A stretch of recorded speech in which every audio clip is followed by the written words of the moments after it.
Hello, everyone. This is Ed Brenniger, and welcome to the Eddie Network podcast. My guest today is Joel Bravette, a Brit and a mutual friend of several people that I know. And I'm glad you're here, Joel. And tell us a little bit about who you are and what you do, and what English soccer team you support. Well, first of all, thank you for inviting me to be on the Eddie Network. My friend, or our friend, John Grannon, who was one of your previous guests,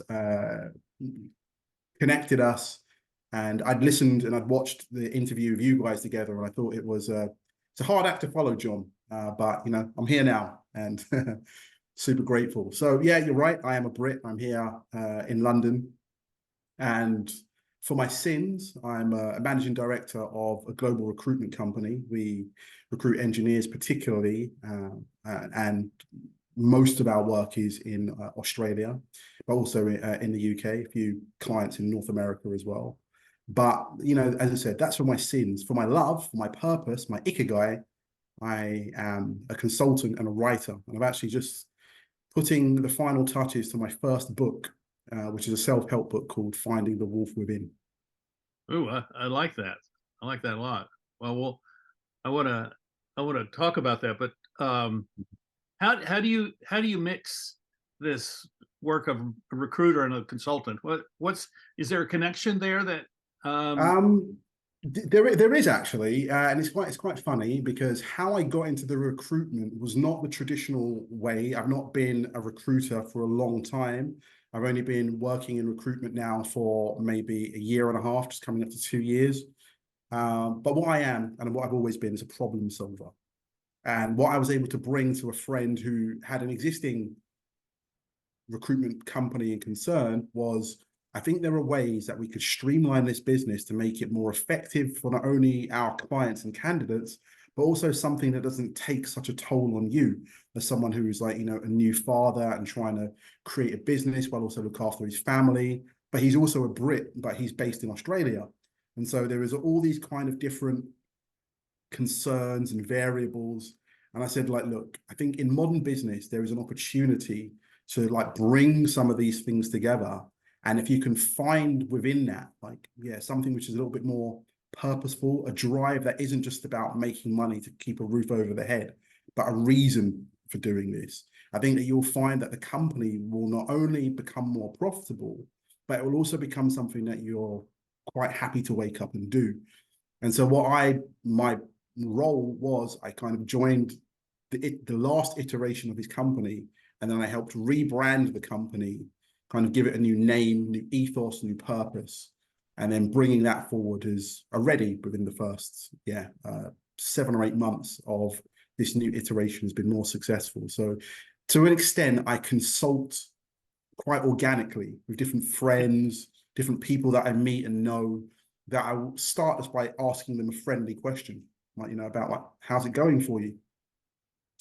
And I think what I've learned through being quite an empathic person, and empathy is at the forefront of how I work.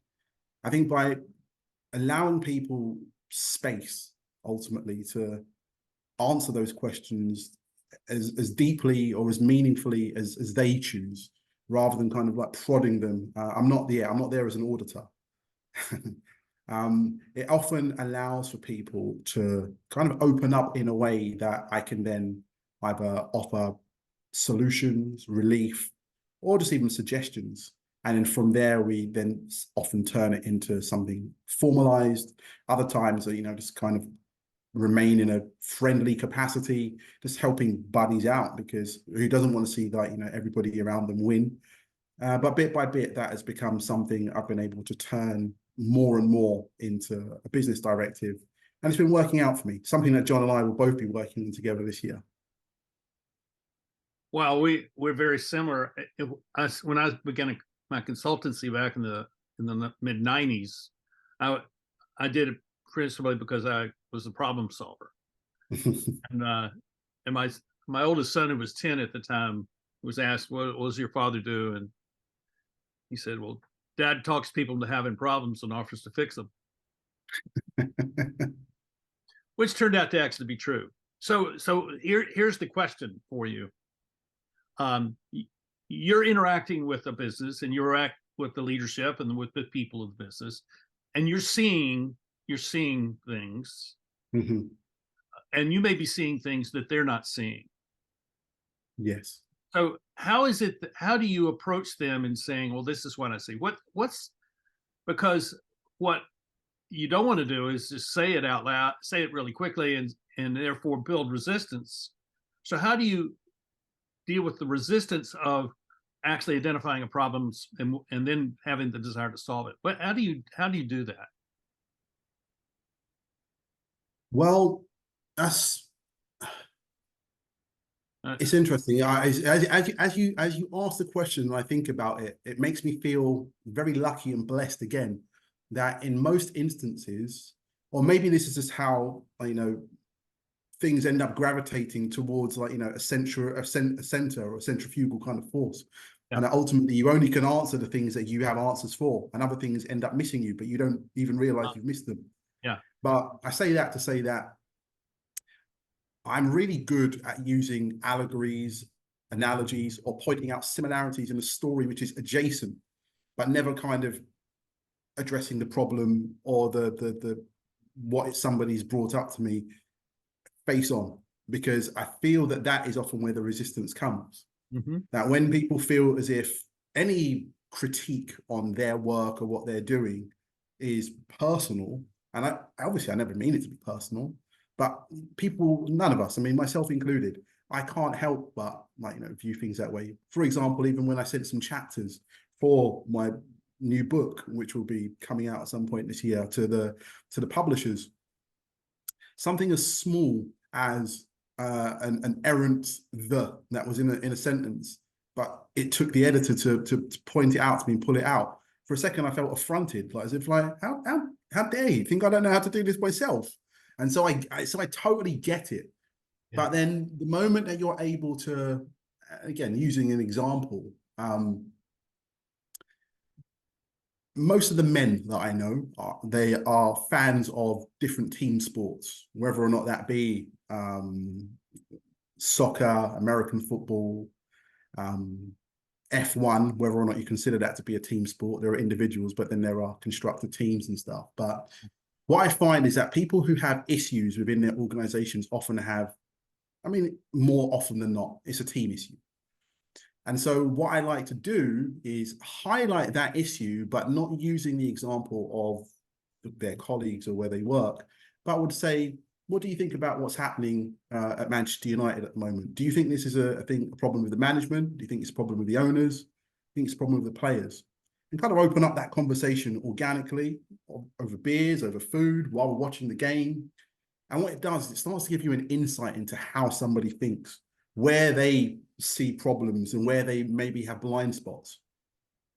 And then using that, you can kind of have a discussion about something that has no material effect on either of you, but you can, in essence, come to either a compromise, or you can highlight something that somebody would never have accepted if you were telling them that about their own team, their own family, their own thing.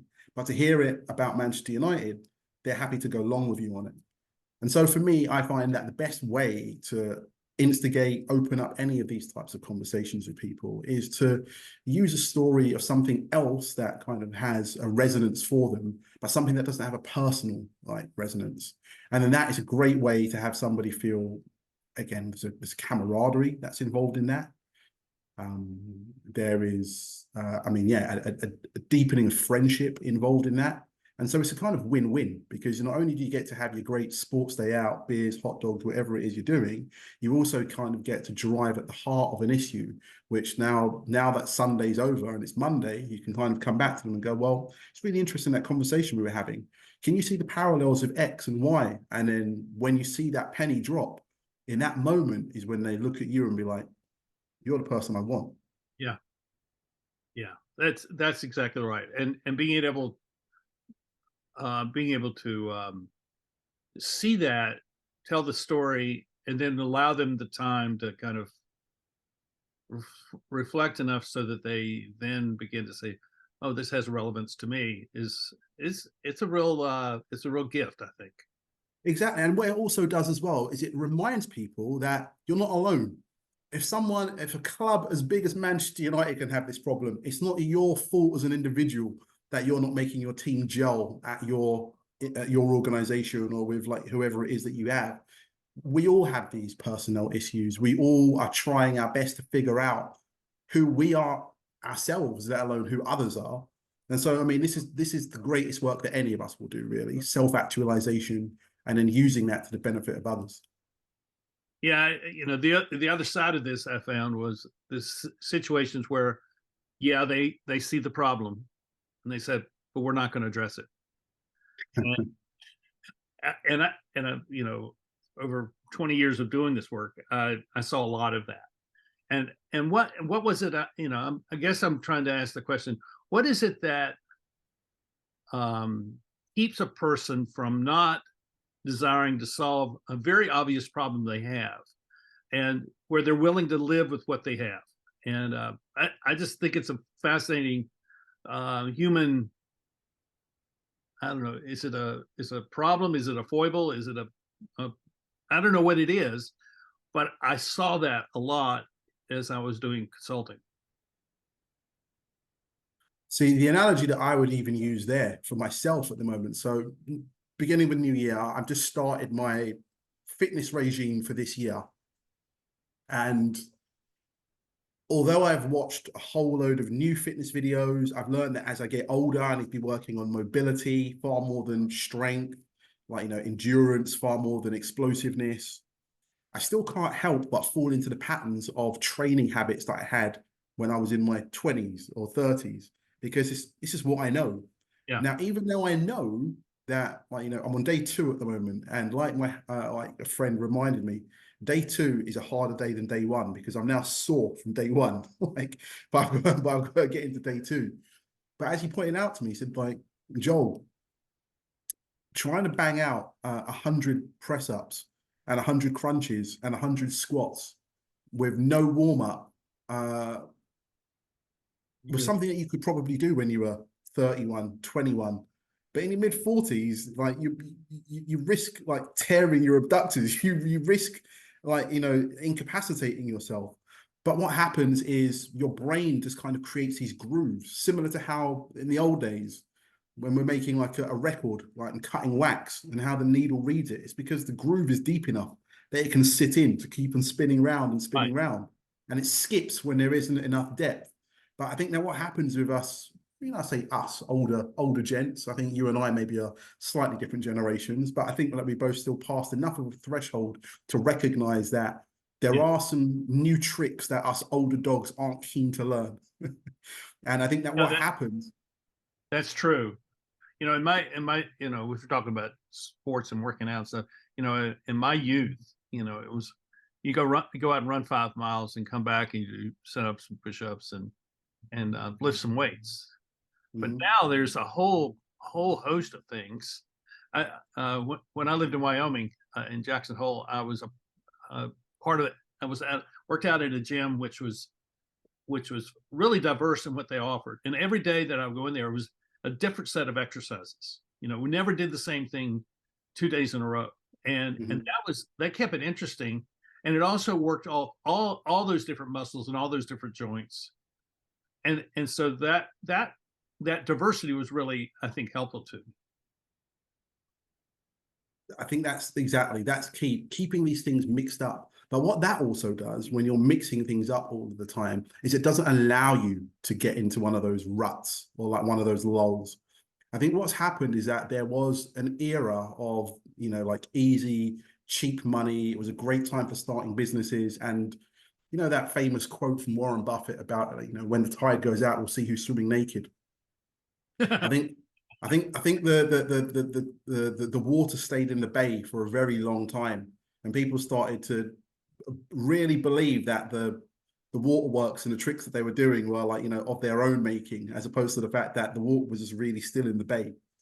And so now I think as business environments, social environments, geopolitical environments get tougher, people are starting to realize that tricks and tips of the old era aren't working like anymore today. We really have to be a lot more resilient. a lot more versatile, a lot more agile to make anything work, to make anything kind of stand that test of time. I think that I was reading, I mean, this is probably common parlance for everybody, but where people used to look for unicorns in business, the next animal was the camel, where it's the fact that you need something that's actually going to be able to like hit a long dry patch, but it's got the water in the hump to make it. And Yeah, so we're not looking for like these mythical animals, we're looking for these durable animals. right. And so I think that, yeah, that is always just brings back to me this idea of resilience. And also, you know, the flip side of that, which can be fragility. And I find that a lot of people have kind of set themselves up like too fragile. And again, not necessarily like, in any way maliciously or of their own making, but we've been in a society which has allowed for a lot of that fragility. And so now, as those chickens come home to roost, to use another turn of phrase, we're all finding it far more challenging than maybe in previous generations. And so that's why it's important, as you said, to just kind of diversify, to keep things mixed up as much as possible, so that no matter what challenge comes your way, to some extent, you kind of have some playbook for it. When you only have one playbook, it doesn't even take something difficult, it just takes something different, and you're scuppered. Does this stuff we're talking about now, does this lead to what you decided to write about in your book, or what's your book about? It does, yeah. So my book, titled Finding the Wolf Within, is, I mean, I think it says a lot of it in the title, but the wolf, is the original dog. We all now have these domesticated animals all around us. And it's funny to think that however many, like tens of thousands of years ago, that was a wild animal outside of where man had fire. And one day that wild animal began to come closer to the fire, until finally, like, man was throwing scraps of bones from the meat that men had caught.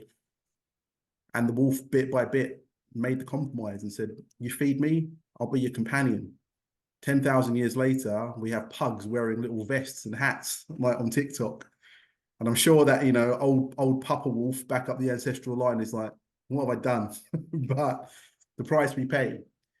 But the story of the book is that story of our domestication as well, and Mm-hmm. how we've become domesticated to societies, to governments, to ideologies, when actually all of us have a sovereign being inside. We all have that wolf within.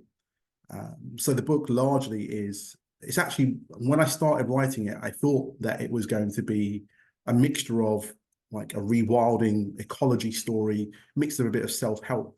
But as I've actually spent the time writing it, researching it, talking with people, kind of really getting into the weeds with it, I've realized that what I've written is a spiritual guidebook. And I'm its first, first mentee, or like the first learner.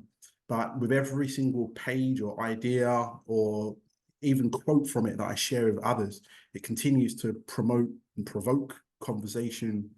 And it's getting a lot of different people around me to also begin to look at themselves, I think, a little bit more intentionally, and ask themselves, how domesticated am I? How would I fare, like, as a sovereign being? Like, what even is that sovereignty?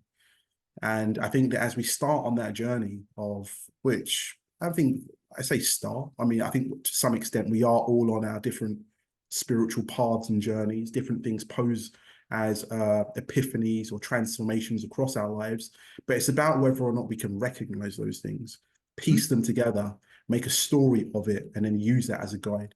So that is what I've done. Largely, I've made a book which is a book of directives, but I've kind of interspersed it with like anecdotes from my own life, and hopefully sharing with people how, by living with a sovereign intent, by kind of like following your intuition and your gut, that actually sometimes the best results, the things that we're looking for in our lives, the things that we didn't know we were looking for, but when we find them, you're like, this was it.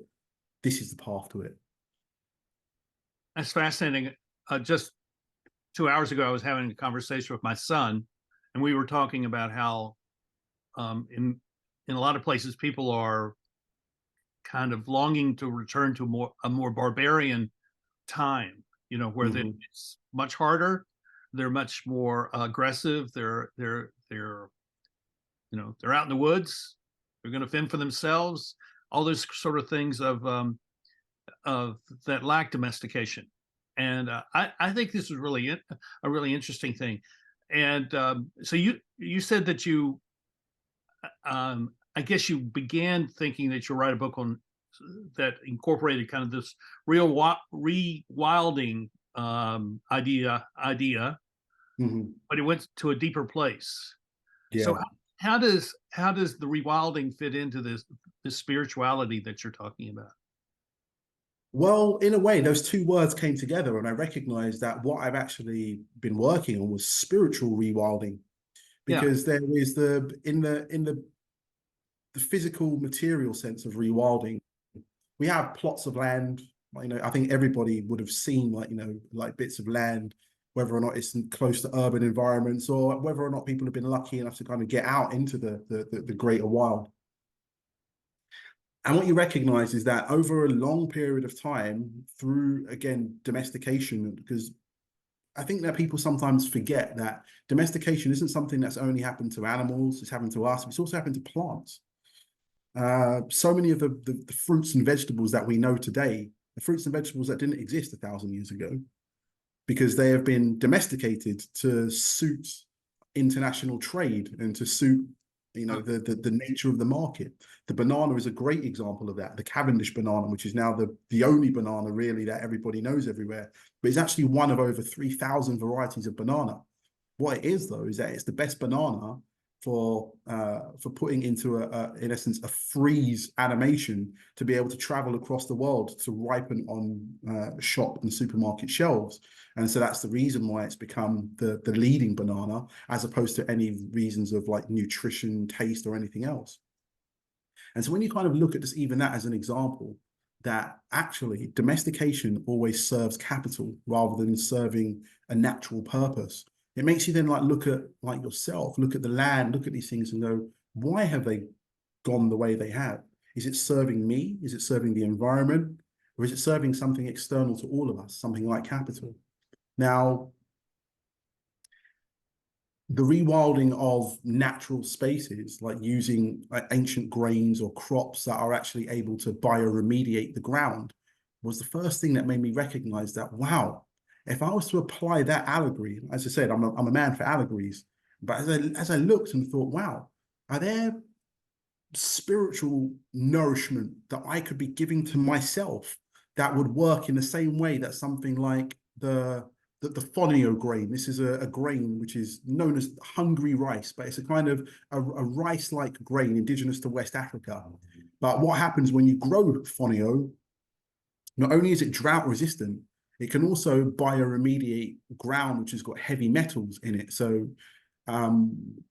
in Ghana, for example, they have a lot of toxic electronic waste, and it's doing a lot of damage to the geography, to the land there. But some women recognize that when growing fonio, within 2 cycles, that the soil that had become dead to all intents and purposes to living ecology could be bioremediated, but from the growth of this particular grain.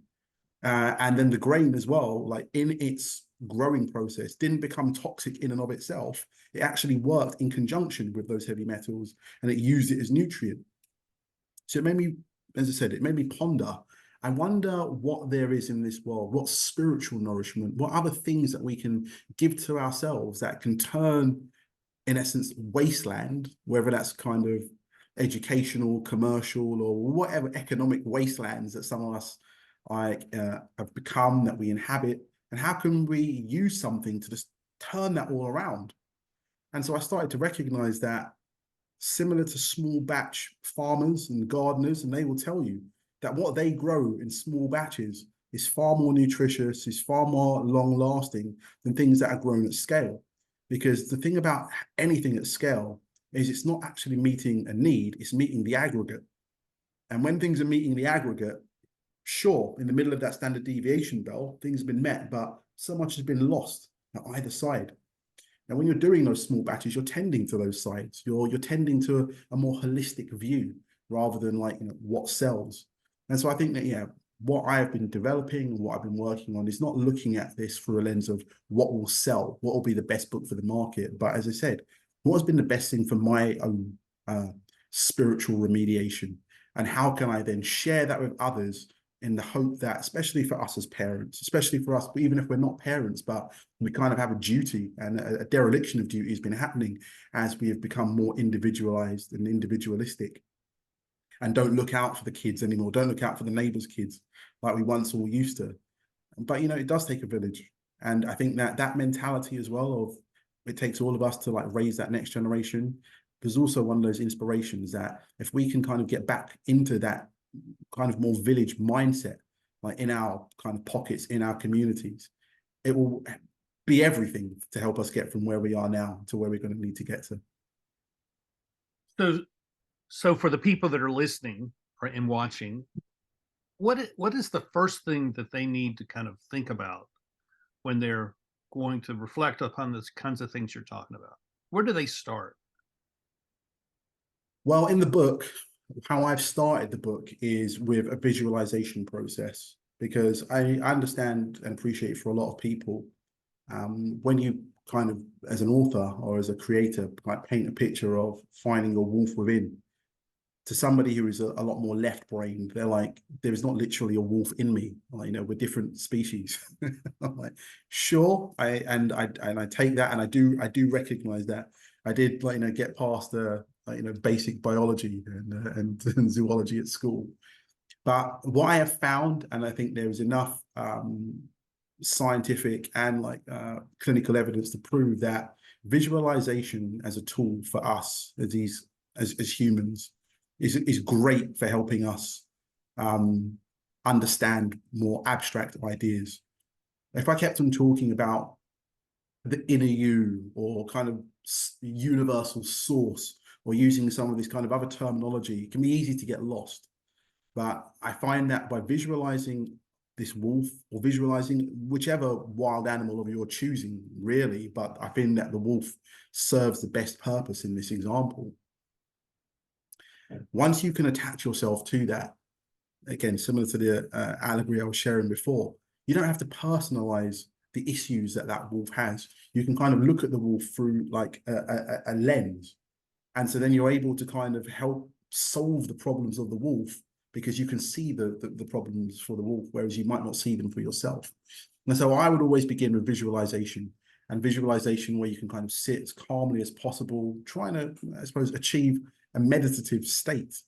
And from a place like that, it's kind of really just embody these feelings, allow yourself to feel into it.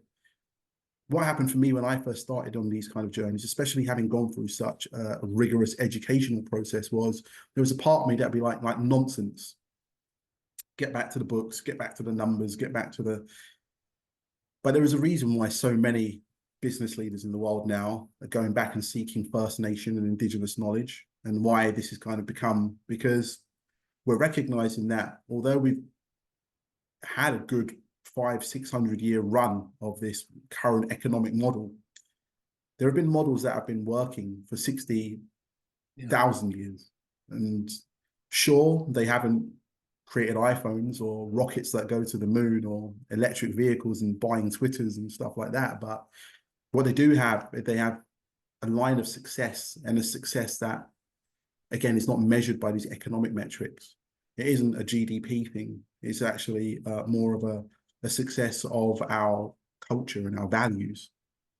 And I just find that the more that I have been able to engage with the First Nation, like not only leaders, but also just community members, when I've engaged with people from different communities who kind of have this outlook, what I have found is that these are communities of people who don't have so many of the modern ailments that this society has kind of delivered to us. I don't find lots of depression, lots of anxiety, lots of obesity, lots of these, in essence, what are all part of like the modern malaise. Right. And it made me think, when I looked at all of those things, like, is this not where we'd rather be? Is this not what I want? Is this not the kind of way of living, this way of being that I would rather that my children looked up to in me, rather than daddy is an accumulator of stuff? And I think those things together just kind of like really just made me take a long, hard look at myself inside of this society, the society, and then bit by bit start to kind of unraveling those things like a string. And when all of a sudden you've got the yarn in front of you, you now have the option to reweave and make what you want. So you have this perspective, and as you were saying all this, I kept thinking, how do we take that perspective that the individual can take on for themselves? This becomes sort of a manifesto for them. Yeah. How do and then it led me to think, okay, how do we bring people together so that they share this together and they create, I'm going to just use the language that I like, I know, but how do we create community around these ideas so that we have respect and we have trust and we have a kind of a mutual dependency upon upon one another, so that we are solving some of the bigger problems that the grand sweep of the world that we live in, which is very large and invites us to be in this large context. We bring it down to a smaller context where we actually have a way of working together as individuals in community. How do we make that transition? Again, I've written a chapter about finding our wolf packs, and I think the first word that comes to me in this discussion or in that particular instance is authenticity. And I think that's something that is lacking a lot in the world at large, in relationships that people have these days, which can ultimately just be so transactional. I think that as we become more holistic, like with our outlooks and approaches, we will find that we're able to lean more into our authenticity. Now, what I mean by that is sometimes somebody may have an ask of you or a request, but they feel scared to even ask because they're worried of putting you out or worried that they're going to be rejected. Or again, these are anxieties that we have now created like for ourselves, which shouldn't really be there. What we should be trying to develop are communities and networks around us where I know that if I call you, Ed, like you're there for me. And but reciprocally, that if you call me, I'm there for you. And bit by bit, as we in essence renew and strengthen our social contracts with each other, immediately it allows us to become more, or to release or allow more of our authenticity out, because we no longer have the fear that in showing our true selves that somebody's going to leave us, or that we're no longer like wanted, we're no longer part of the in crowd, because there's no longer is an in crowd, it's just the crowd. It's like there shouldn't be these arbitrary reasons when somebody is excluded from something and why somebody else is promoted into it. That really, that if everything kind of comes from this place of authenticity, what it allows is for fear to dissipate. And as fear dissipates, we all become stronger. We all become more sovereign. And through that, all of a sudden, the conversations that we end up having become more nuanced. They become closer to home, closer to who we are. Because again, so many conversations that people have, they talk about frippery. They talk about what they saw on the telly or what, and it's not because I think that they don't have more to say, but they know that this is a safe space to talk about. I know that 50 million people across the nation all watched America's Got Talent this weekend or watched whatever. If I talk about this, there's no harm of me being like excommunicated for talking about it. But say I talk about my trauma, say I talk about the fact that I didn't know if I was going to come into work today because I haven't been able to get over these feelings of loss that I've had since my dad died a couple of years ago. People, you're worried. People might not want to hear that. People might think, oh, is he mentally unstable? Should he even still be here? Or should, and I just think that it is a massive like blot on all of our books. Well, if our pack is small enough, we can't share those things. Yeah, and so that's what we have within families. Like, I mean, don't get me wrong, this is the model for a family. Like, I'm sure that many people would say, I wish that my family had this going on in it. Well, but it's a great place to start, because if you can, especially, for us as parents with our children, we have the opportunity to be those leaders, to offer that familial pastoral leadership before we then like look outside of our families into our wider communities. But we have that knowledge. We know what it is to bring this little like life that can do nothing to support itself into the world, and then to nurture it and bring it up, and to set it on its path to become everything that our children hope that they can be. So we kind of have a roadmap already of of authentic human development. But it's just, can we lend that same skill to outside of our blood relatives?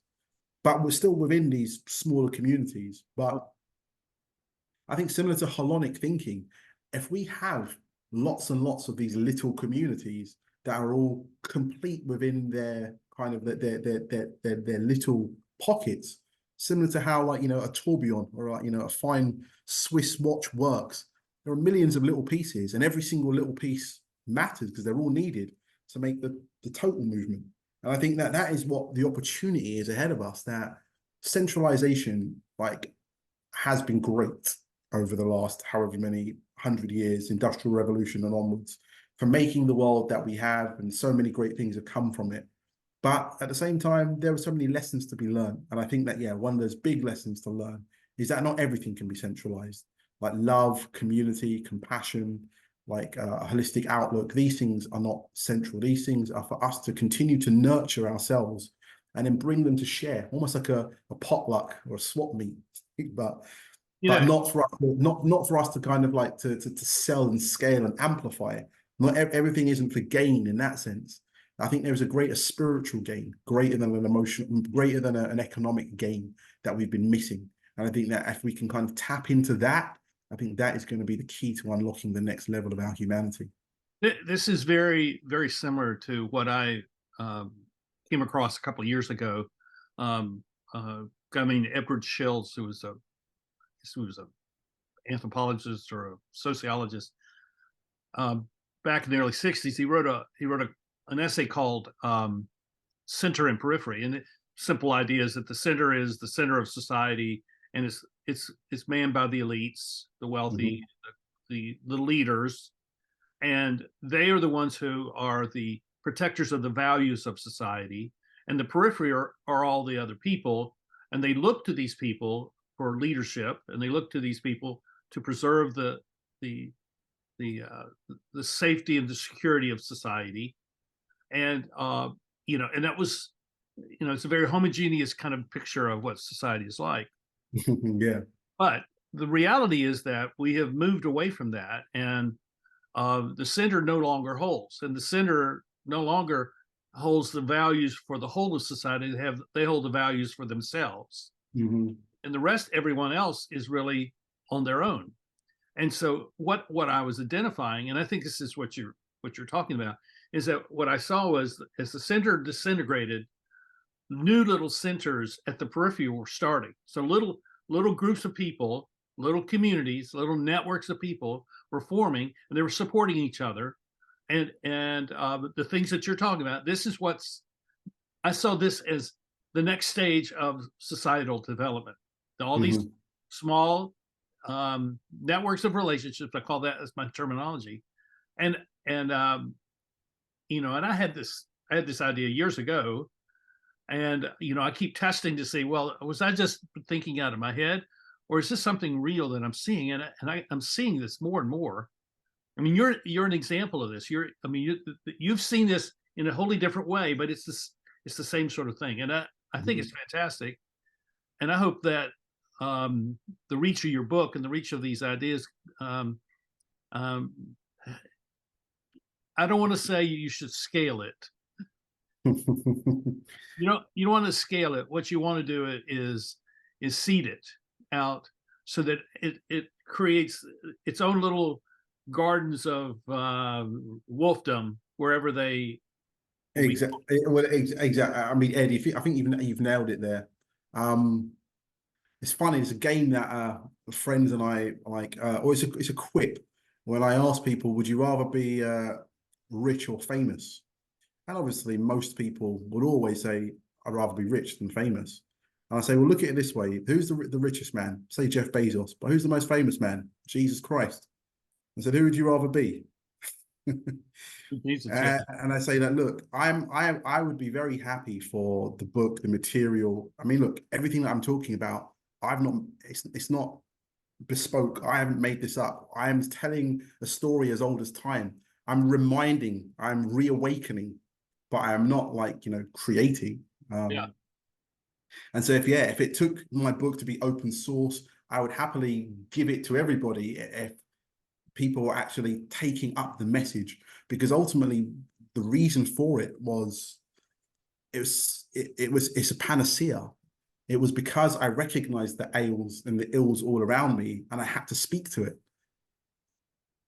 because I also was finding myself falling prey to a system that chews people up and spits them out, and like kind of then like leaves you like, they're down against your luck to just figure it out, buddy.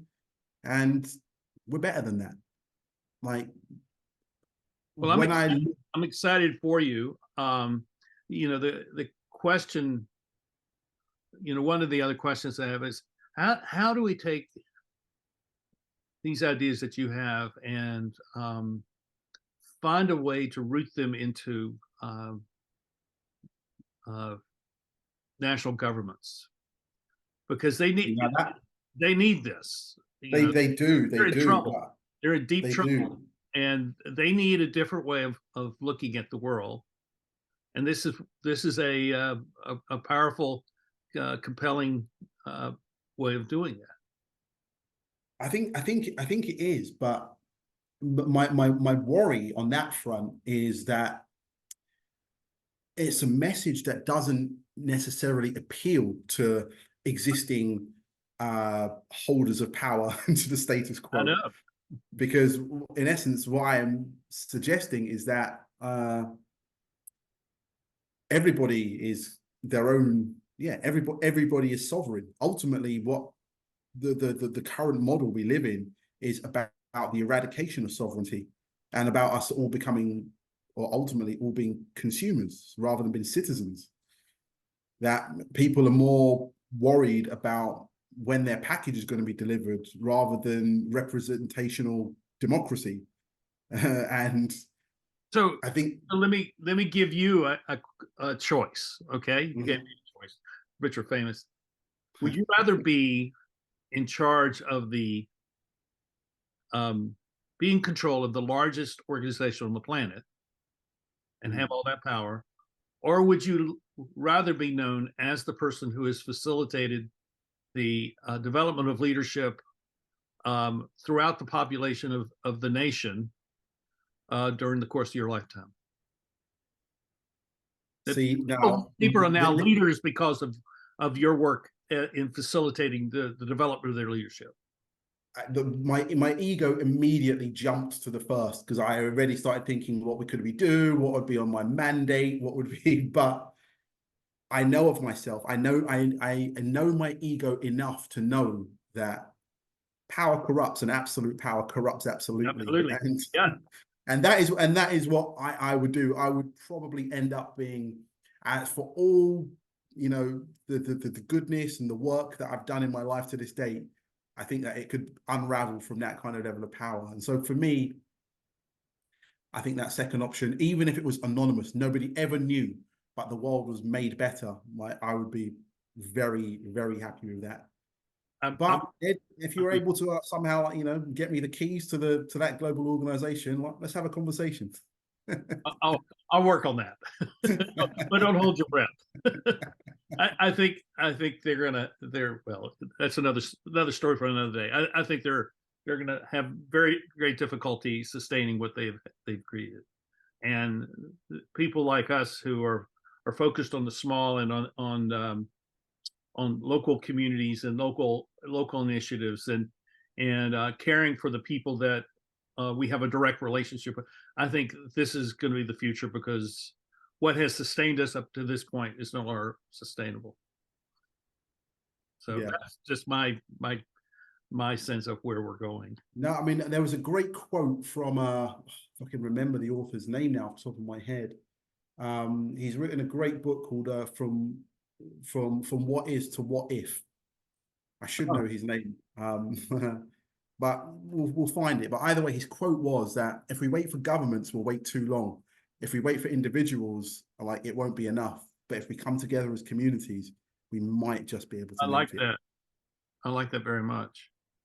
And Okay. that's what I believe as well. So, like, centralized power will continue to go along the path that it's on, but it's for us as the individual boats in the ocean to raise the tide together. Okay. Now this is my last question.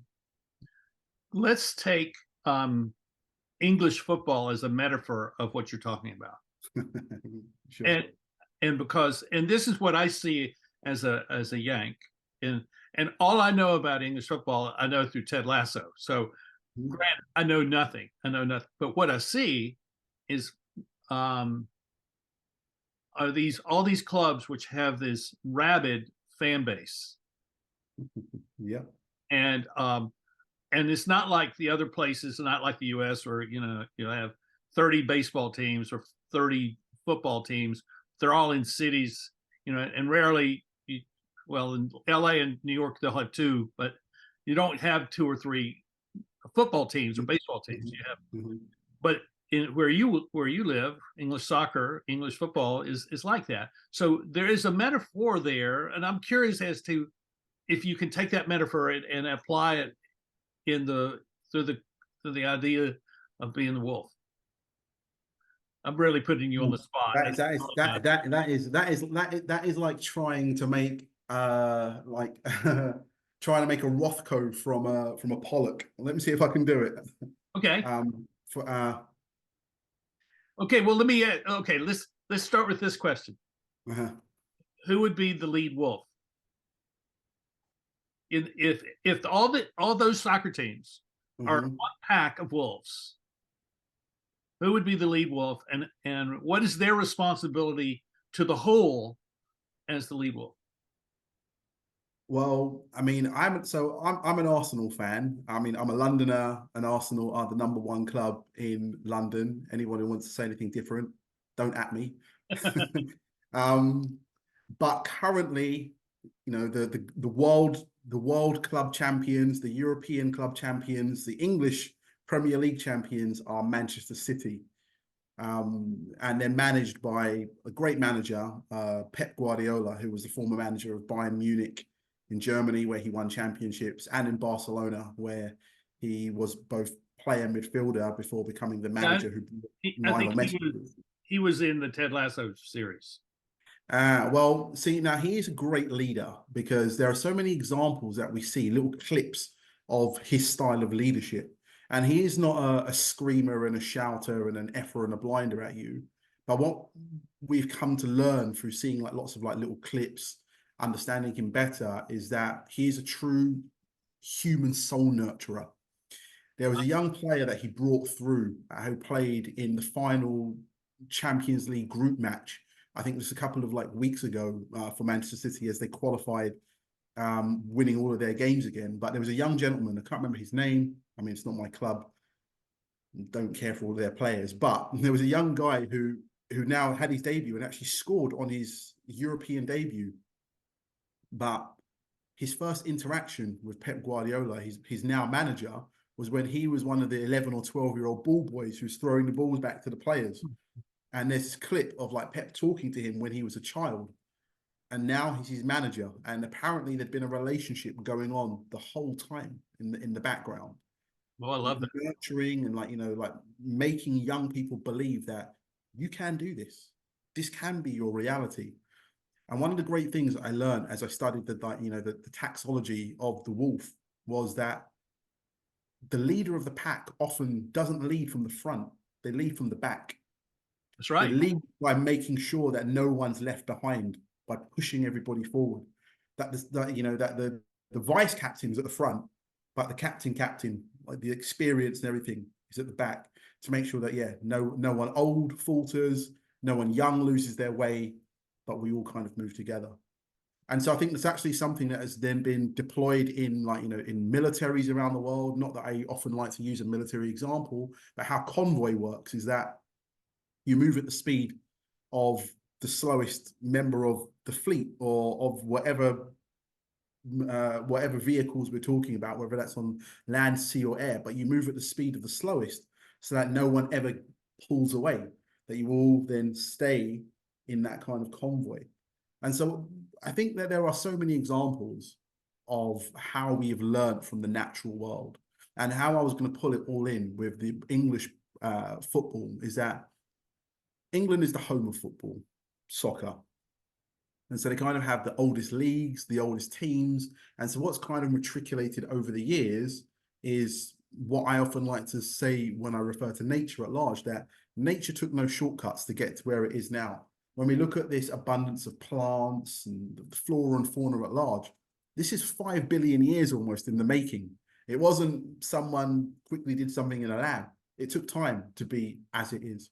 And so similarly now, when I see other leagues like the Saudi League, the French League, even the MLS, who are all trying to emulate what we have in the Premiership, what you don't recognize or what they sometimes don't recognize. And again, I'm normally not the conservative to bring this kind of point up, but there is legacy and there is history, and that cannot be discounted. It goes a long way to making things happen the way that they do now. And that, as we said, that in each city that there are more than one club. And the reason why is because these clubs weren't created as sporting franchises. They began as working men's clubs. They began as ways of people coming together in communities. So football, even though it's now this global product, it began as a community endeavor. And so I think that would be the final thing that I point out. That something bring us all together. I am now a fan. And what you described about the coach, that is what I see as being the facilitator of others' leadership. You Yes. nurture people, you support them, you encourage them, you give them whatever they need to advance beyond you. I mean, that's really what you want, is to advance beyond you, because then you will have really done your best work.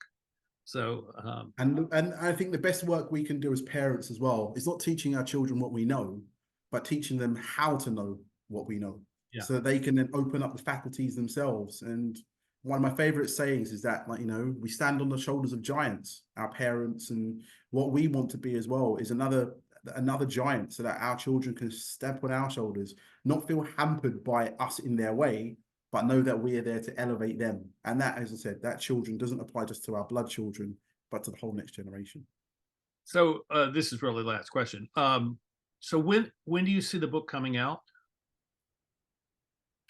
Well, so at the moment, I'm kind of going through the editing process with like one publisher, but even that publisher was saying to me that the nature of my book isn't necessarily what they do. They're more kind of like fiction, but someone who they really like what I was doing, sent them some opening chapters. They were like, this is really great.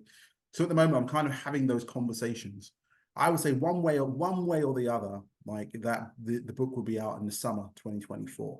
But in the meantime, on my social media over at Joel Bravette, and at my new one at Finding the Wolf Within, I'm going to be developing and drip feeding like little bits, little gems, and like bits of wisdom and intuition, like from the book as social media. I've started an Instagram journal where every single day I just kind of share some ideas, and bit by bit to kind of grow that community as organically as possible. Again, as I said, there is a part of me that wishes that it was just about scale and overnight the book becomes like Rona Burns' The Secret or something, but that's actually less of what I want. I would rather that one person gets this book, reads it, and embodies the wolf, than a whole load of people have it as, like, another bookend. So when you know when it's coming out, its release date, then I'll have you come back on and we'll talk about the book. Just talk about the book so that we can generate some interest in it. And that'd be great. And that'd be great. And obviously by then as well, I will be truly like, part of the Eddie network. I like to see us all as like little hyphae or strands of the mycelia. And as each of us kind of like, connect into like, that massive like mycelium, like all of us together, we make the mushrooms. Well, I used to say that if I've had a meal with you, we're friends for life. And now I'm saying, if you've been on my podcast, we're friends for life. And Yeah, it really is true. It's very touching um, to meet people like yourself and others whose lives represent something and exhibit something which you don't get in the mainstream of social media, the mainstream of the media, um, and yet it's all out there and making a difference. And I thank you for that, and I wish you well and is all these endeavors that you have. Thank you so much, Ed. Thank you. And thank you all for watching. If you have a comment, please leave it, and we'd love to hear from you. And we'll see you next time here on the Eddie Network podcast. Thank you. Bye bye.